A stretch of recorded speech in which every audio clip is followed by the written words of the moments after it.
21শে April 2026। আজকের প্রধান চিন্তা, সেই পরম জ্যোতি সতত বিরাজমান, তাই আমাদের চলন শক্তি, চিন্তা ও কর্মের প্রবাহ অবারিত।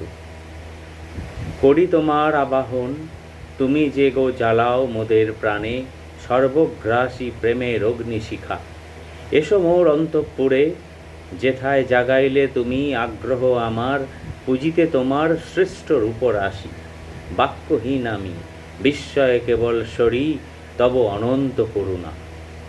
উপদেশ: যদি আমাদের জীবনে তাহার জাগ্রত সত্তা জীবন্ত করিতে চাই, তবে নিজেদের ভিতরে অদম্য আগ্রহ জাগাইতে হইবে।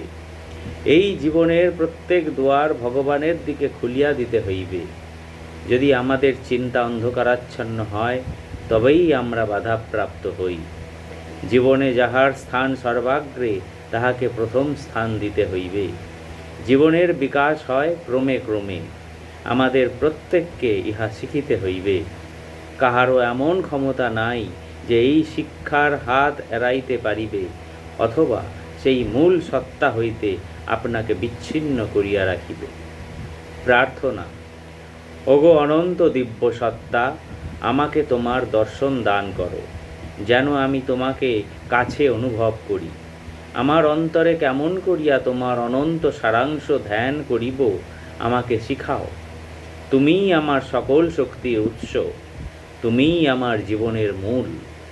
আমি যেন কখনো ভুলিয়া না যাই যে তুমিই আমার চেতনার মধ্যে পরম চৈতন্য, তুমিই আমার স্থিতি ও তুমিই আমার প্রাণদাতা।